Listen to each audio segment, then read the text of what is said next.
question to Ramki. You deal with fleet operators in your research activity and consultancy activity. Do you think one of the most prominent issues that is hindering the adoption of this middle segment of trucks and buses is the fragmentation of the market? Do you think that we have so few organized fleet operators that the benefits of this new generation products cannot be realized so quickly? In terms of segmentation that all the CV manufacturers look at, they look at large customers, which is typically companies that have more than 100 trucks. No? Yes. Classification may differ from company to company. Probably believe there are about 1,000 such companies that are existing in the space today. Okay. The question is of how quickly is the goods consolidating at any point in time for you to have these kind of larger trucks, right? So if you had enough bulk that needs to be carried to any single market, I'm sure the volumes will dictate the larger size of trucks that is required at any point in time. Move forward in terms of creating large markets, number one. Second, in terms of need to transport large volumes, you will always see the growth of the higher end in line with the economic growth, which is typically 1.1 times the GDP. And you will find the HCV segment growing at 7.5%. That's a very standard way of looking at it. Only 28% of American fleet lies with large fleet operators. The rest, everything is with small fleet operators.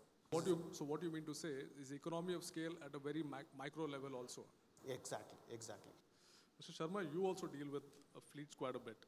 What has been your experience in trying to offer radial tires to more and more fleet operators?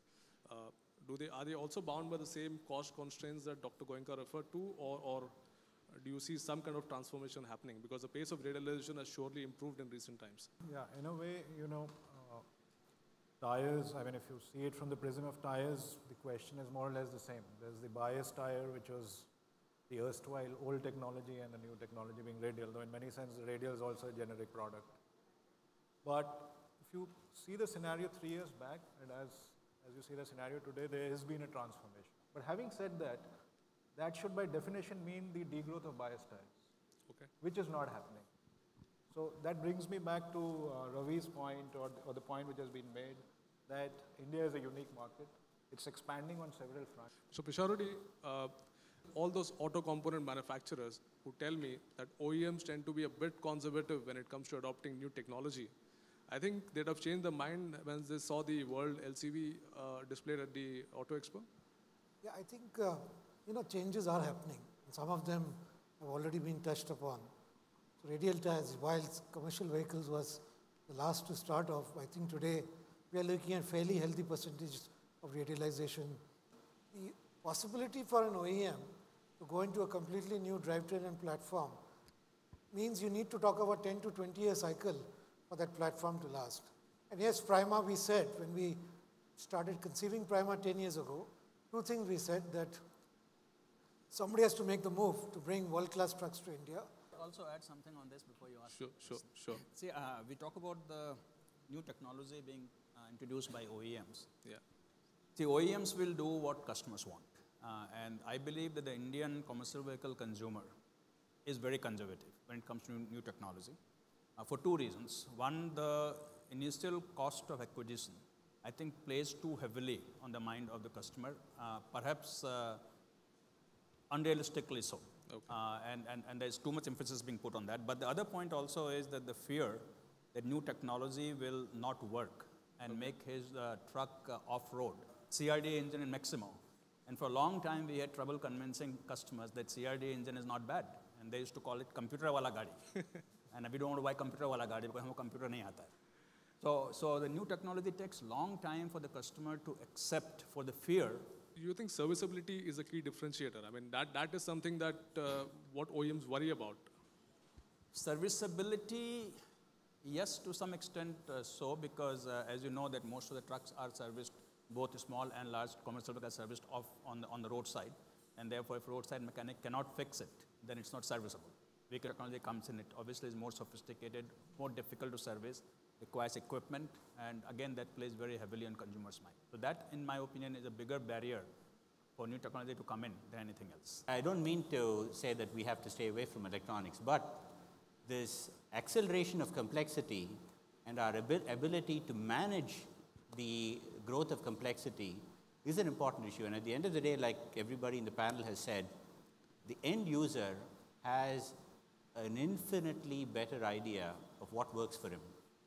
Akash, the question that I wanted to ask you earlier is that serviceability is what we discussed. When you launched your buses in the market, obviously completely new technology, did you have to factor in serviceability at a very early stage? Was that a question that fleet operators asked you very early on? I think as it has been said here earlier, it's a customer goes into a business, be in truck side or bus side, if the business generates return. So the total cost of ownership is one of the most important factors. Of course, for a global organization, this is not an easy path, entering a large market, especially like India. On the other hand, a global organization, maybe like ours, has the advantage that we've been operating in over 130, 140 countries around the world. Everyone sees a place for themselves.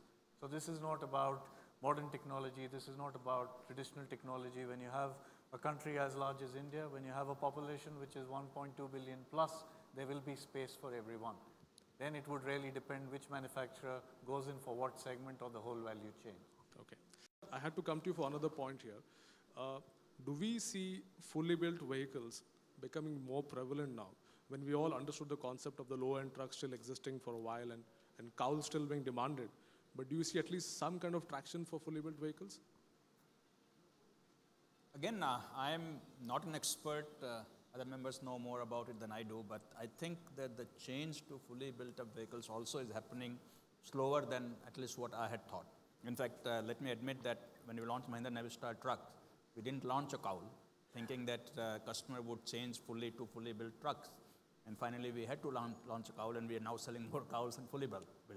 So the change is slower. The reason for that, very simply, is again going back to the cost of acquisition, because clearly a factory-built cabin costs more. It has more content, but it costs more. Let me toss this question to Anirudh. You have a fully built applications division. I mean, you make tailors, strippers, and mixers now. What has been your experience in terms of customers asking for fully built applications? Well, you know, when we got into fully built vehicles, it was kind of by an accident because, you know, we had this thing of product being really good and we couldn't find a bodybuilder to match the standards that we were emulating. So we put it together on our own. But over a period of time, we realized that that turned out to be an advantage in a couple of ways. One, we are able to maintain the standard across the product. I'm able to give a complete warranty to the customer for the whole product, and it's a one-stop solution where we are able to roll out the product in a planned sequence manner. So if you combine the effects, at least in the tipper segment, we found that having your own bodybuilding has been to our advantage. I think I've been getting one point on this. I think most people realize that the last budget actually is helping the cost of the fully built vehicles by taxing 3% excise duty on cowl and chassis. So hopefully with that, the market will move more. At the end of the day, it means more sales of vehicles for them, right? Trade unions are not going to budge an inch. Shorter life cycles of product with a customer is happening, but the product longevity on the market is going to be fairly large. And I think Government of India is also in full agreement with the what is right thing to do, and SIAM has been making the representation for many years. The only question that comes up is who will bear the cost? Third, even the Government of India has awakened to this because, you know, there are so many forums today that we're talking about skill development. Skill development doesn't only mean getting an IT job. Skill development is how do we create professionals or trades in such a large fraction, to serve such a large fraction of our industry. So for all of this, I think it's a national important priority. I think at least some of the OEMs are very keenly involved in this.